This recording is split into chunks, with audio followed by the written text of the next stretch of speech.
Broadcasting to all 48 states of America, this is the Rambler Sports Locker.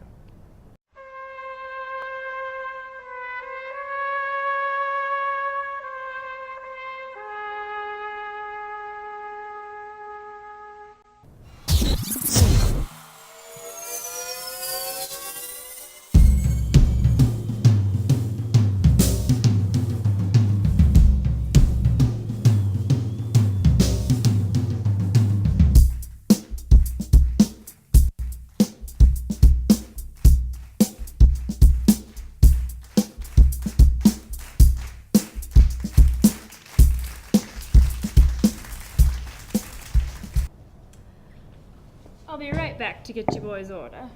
All right. Thanks, Toots. Hey, how you doing? In case I needed to remind anybody, which I shouldn't, my name's Tony Santicadagucci. And I'm Vincenzo Tortello, but everyone just calls me Vinny Torts. Yeah. You know, it's funny we're doing a show called The Locker. Why's that? I'd say we know a thing or two about putting people in lockers. Am I right? Yeah. I mean, wait, what? No. That's just a little joke we like to tell, right? Yeah. Yeah, you know, that's funny. I don't do it. I mean, I got a family, you know, 7 kids, beautiful wife. I got the pictures. Yeah. You want to see? No. Okay. Don't show me the pictures. Yeah, no, of course. Yeah, we don't know yeah. anything about stuff in bodies No. and compartments. Speaking of your family, Vinny, how are they taking the stock market crash? You know, it makes it a little harder when you can't drink the pain away, you know? I mean, with the feds taking our booze away and all. But come on, I mean, I haven't been paid in like 2 months. What's the man got to do to make some cash around here? I think you know what we do to make ends meet around here, huh? You know? Come on, forget about it. Am I right, Big Al? Yeah. He knows what I'm talking about. I mean, talking about sports.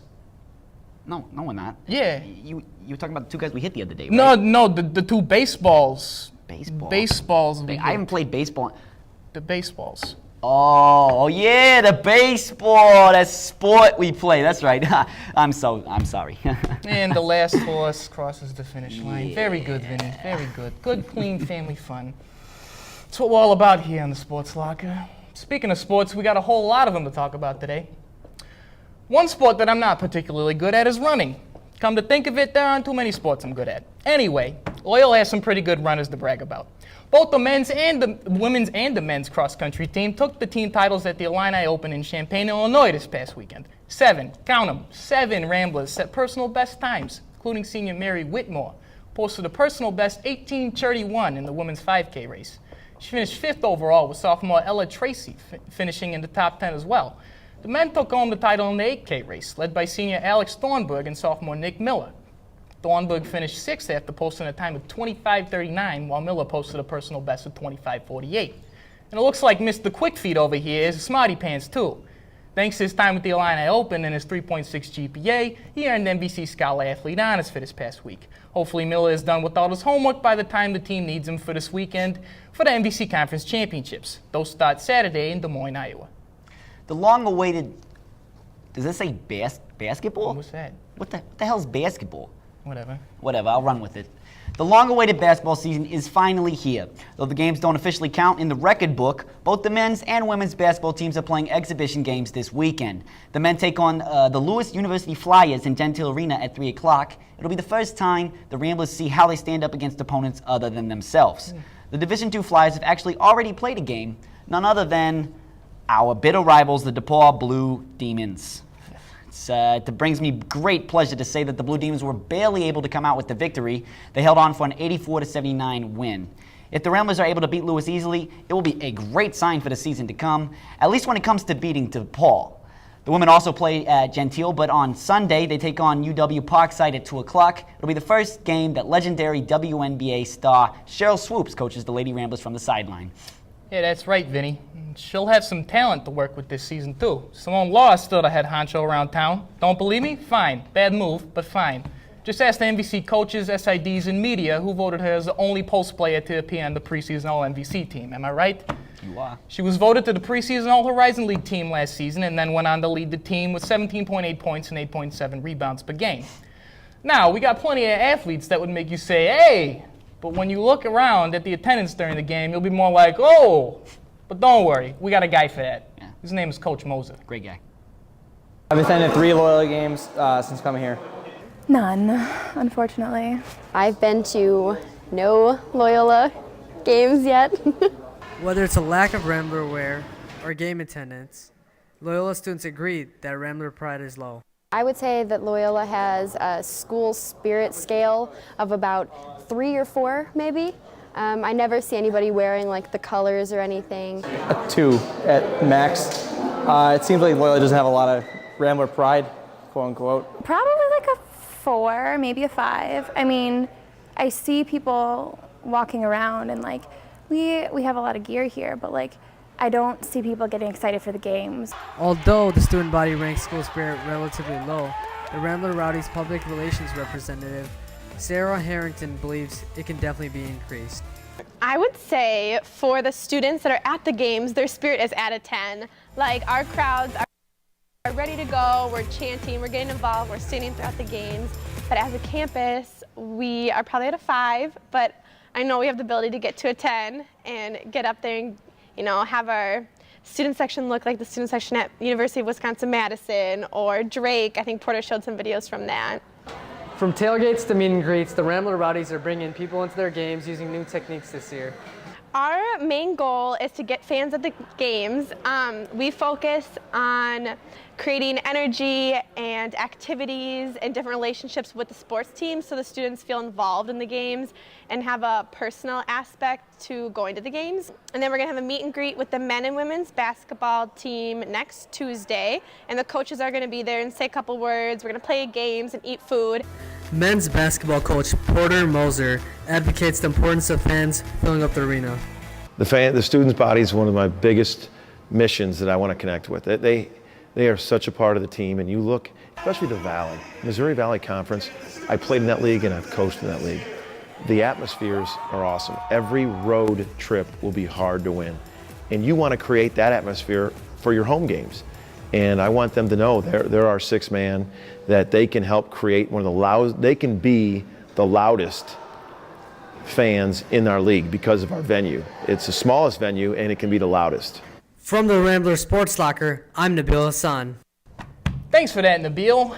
Well, unfortunately, that'll be the last package that Nabil will be doing for us. He had a, how do I say, unfortunate swimming accident last night, and let's just leave it at that. All right? Don't ask no questions. Don't have to tell me twice. I got a treat for you guys tonight. You know how we've been ragging on the men's soccer team because they hadn't won a game in 10 games? That was over a month-and-a-half time period.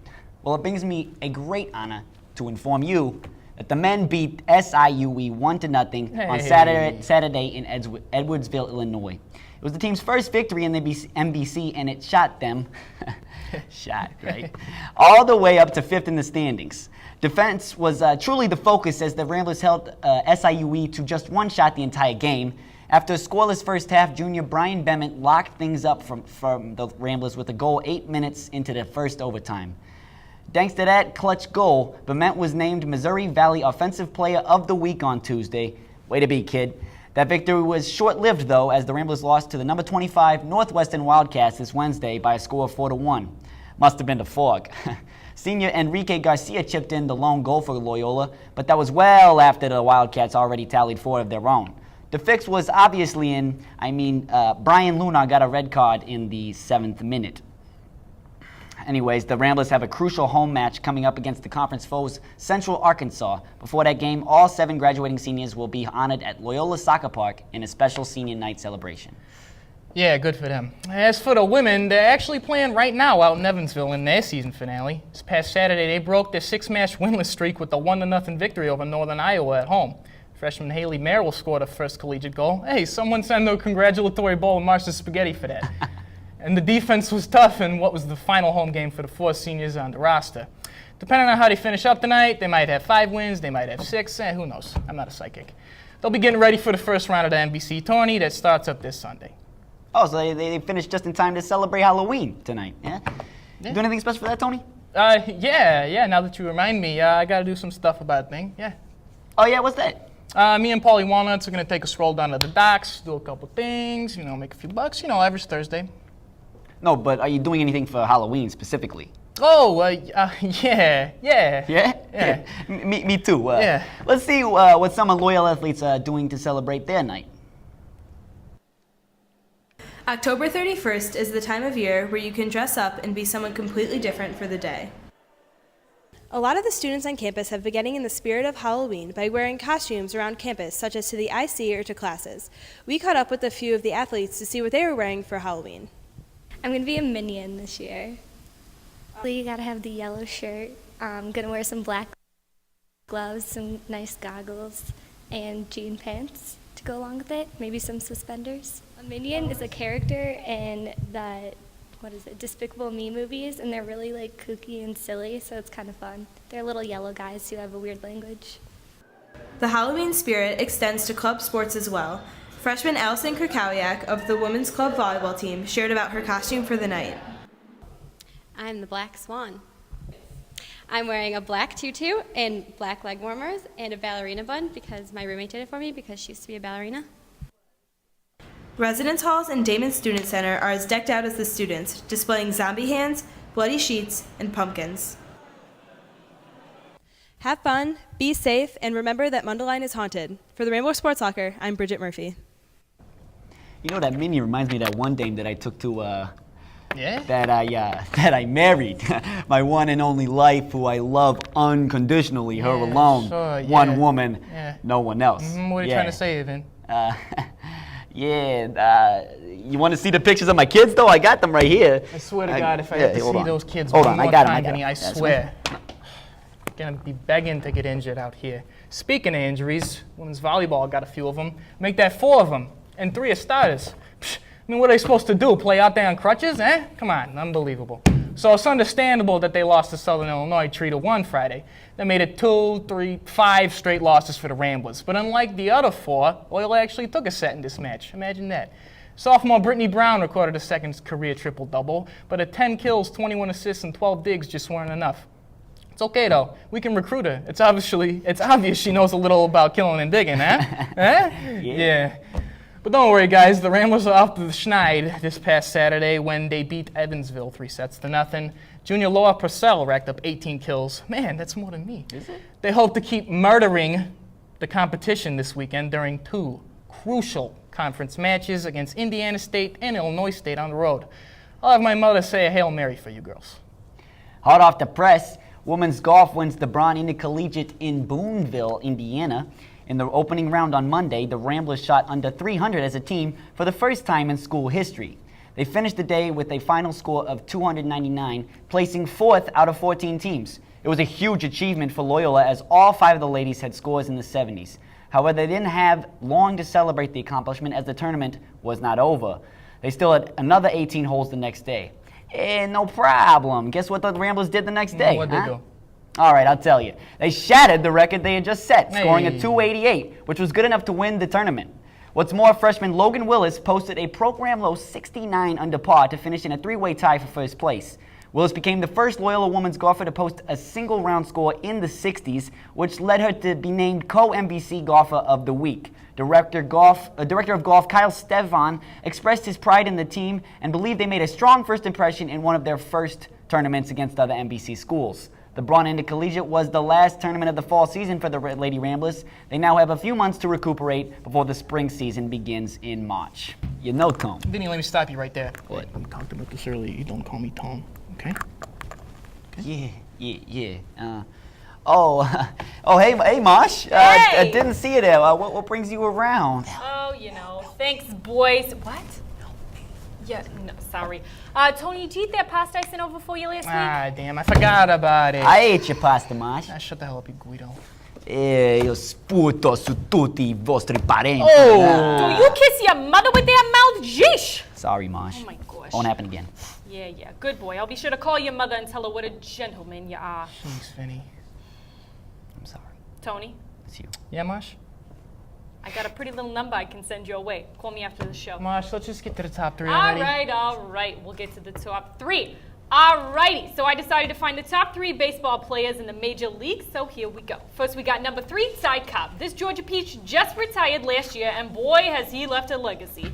In his 22 seasons as a Detroit Tiger, the best city ever, he earned his highest career batting average of .366, most career batting titles with 11, most career hits with 4,189, most career runs with 2,245, most career stolen bases with 892, and highest career record of stealing home with 54 times. He spent his last season in the MLB at the Philadelphia Athletics, who knows why, last year. While he's had a bad attitude in the past, he's still a top 3 pick for the best baseball players of all time. And now who? That's right, number 2, Lou Gehrig. Now Buster is a youngster to this game, but so far he's kicking some tail, if you know what I mean, eh? Oh, I do. This New Yorker, holy Yankee Doodle dandy, is on a roll. I know we all remember his World Series stint in 26 with a .348 batting average when the Yankees beat the Cardinals 7 games. He led that season with an American League high 20 triples, 16 home runs, and 112 RBIs. Nothing beats his 27 season, though. He blew up that stat book like Al Capone blew up his partner when he looked at him funny. Am I right, Tony? Yeah, now you're on the trolley. Yeah, I am. He had the greatest season ever, hitting a .373, 218 hits, 52 doubles, 18 triples, and 47 home runs. He even took out Babe Ruth's RBI record with 175. Speaking of Babe, that brings us to our number 1. The Sultan of Swats, the King of Crash, the Colossus of Clout, that's right, the great Bambino Babe Ruth. Huh, I wonder where I got that from. Anyway, Babe Ruth is the only player to ever hit 60 home runs in one season. He leads the league in home runs with 714 and slugging percentage with 690. He's won 6 World Series titles, won the American League MVP award in 23, was the American League Home Run Championship 11 times, RBI champion 6 times, batting champion in 24, and the ERA champion in 16. Basically, he's untouchable. And that's all I got for this week's top 3. Back to you bootleggers at the desk. Thanks, Mosh. Keep smiling, doll. Oh, you're making me verklempt. You're making me weak in the knees. Oh, you two cut it out. We're trying to run a show here, not a damn romance movie. Whatever. Speaking of movies, boy, do we have one for you.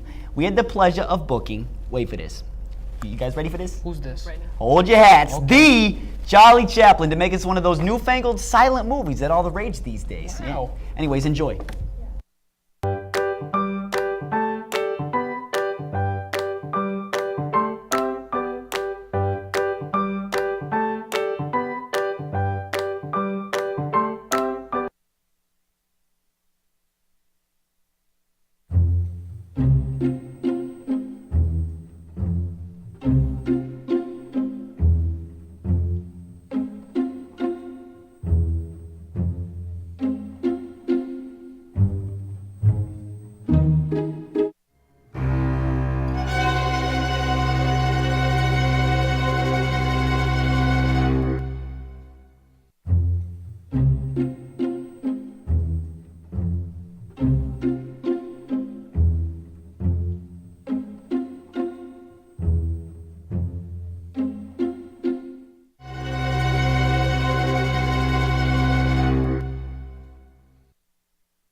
Look, just give the wolf a high five. Is it that complicated?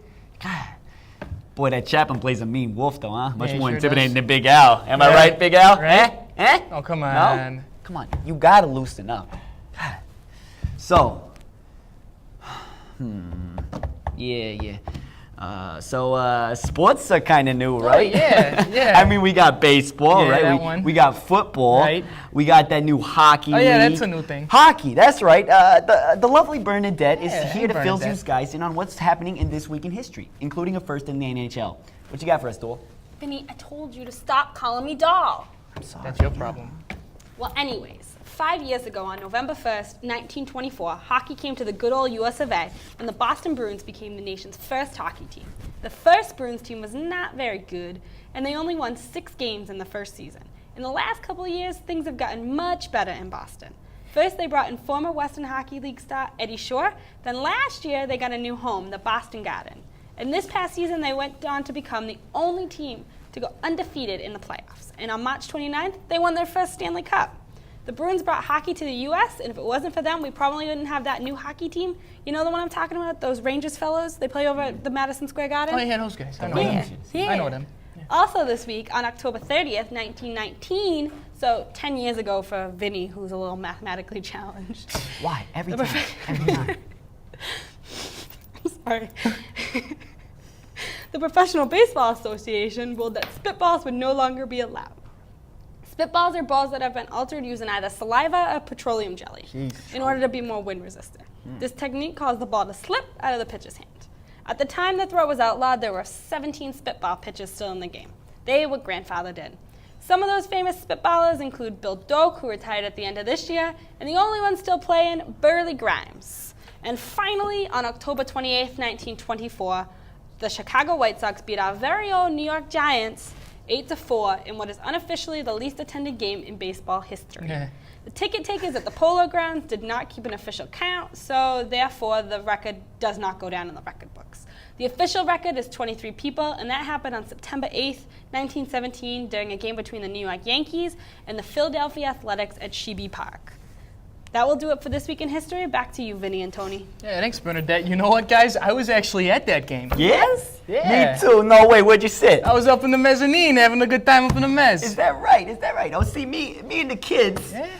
That's why we didn't see you. We was in the bleachers. Right. But I was there though. Oh yeah, for I was sure. there, yeah, definitely. absolutely. Yeah, we were both there. That's for sure. Bernadette, I'm pretty sure I saw you there too, right? I was there with Mawsha. That's right. Yeah, they were good times, though. Yeah, we were definitely all there. We were all there. Yep, We definitely. fondly remember that occasion, all of us. I'm pretty Of sure course. Loretta, she brought a whole family reunion out to that game. That's right. Yeah, her auntie made meatballs. That's right. Oh yeah, and I think it was Uncle Louie who brought the Yeah, whiskey. no, you the didn't bring whisk. that. The whisk For the for the eggs that went in the cake. The cake, That's yeah, right. he did do that. Yeah. He did do all of those things in that specific order. He definitely did. Well, on that related note, Loretta is here to decide who's going to take Uncle Louie's cake in this week's Ramble.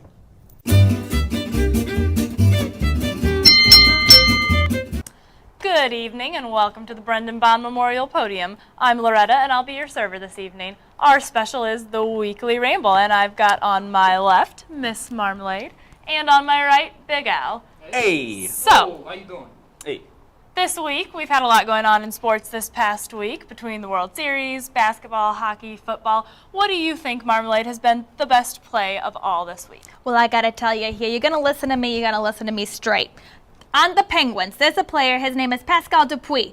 He gets a high stick right to the mouth. He goes to the bleachers, the bench, whatever you want to call it these days, and he yanks out not one, but 2 of his teeth. And then he doesn't even miss a shift. He gets right back on the ice, he starts playing. That's the play of the week. We don't need no touchdowns, nothing like that. It's all about the toughness of the player, you know? The player, he makes the play.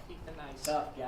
What do you got, Big Al? I mean, that's a nice play, but that's not actually a play. That's just one player being real tough. So that's good for him. I'm not saying that's not good for him. But the best play this week came from the Detroit Lions against the Dallas Cowboys. Now, with 1 minute left in the game, the Detroit Lions got the ball back down 6. Now, they march all the way down the field. Now, they're on the goal line, and Matt Stafford's calling for a fake spike. He's calling for them to spike the ball, saying, hey, spike it, stop the clock.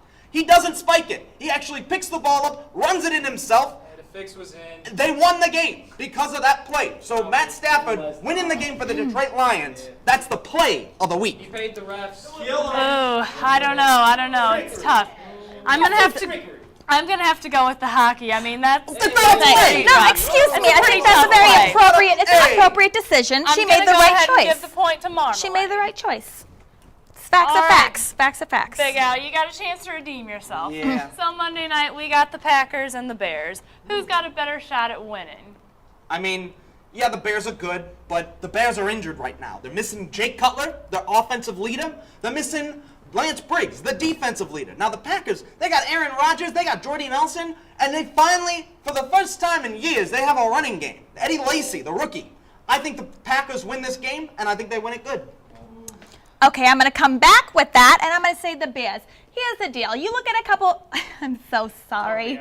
You look at a couple of these pictures I'm showing you right here. These are pictures of bears doing things they're not supposed to do. Bears don't ride in bumper cars. Bears don't eat fancy dinners with people. So they're going to take this game with the Packers. They're not supposed to win, but they're going to win. The Bears not supposed to be doing it, but it's doing it. We got McCown. We don't need Jay Cutler. He has a groin injury. We won't go into detail into that, but we don't need him. We got McCown. He's been doing pretty good. He went good against Washington a couple weeks ago. Excuse me. Okay. Hey, I'm going to have to interject. As much as I love the Bears and hate to admit that the Packers might sometimes be better. Don't do this to me. Don't do I this know. They've got too many players out. I'm going to have to give the point to Big Al. Hey! That hurt. That hurt. All right. We got a tiebreaker yet. So, Bulls' official season started on Tuesday. They went the entire preseason undefeated. What do you think? Is that a good sign of what's to come or not so much? Absolutely. When you play in the preseason, it's the same team, the same everything that's going into the regular season. This is what I heard. I was looking up on the web browser. It's a futuristic thing.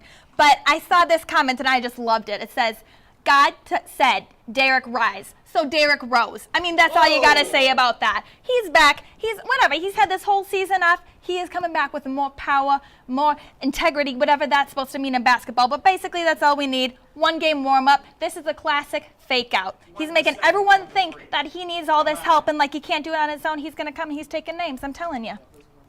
Just like Adrian Peterson. I mean, like Adrian Peterson. I got three words. 08 Detroit Lions. Now in 2008, I know it's a little far in the future, but in 2008, the Detroit Lions went 4-0 in the preseason. They were undefeated in the preseason. You know what they did in the regular season?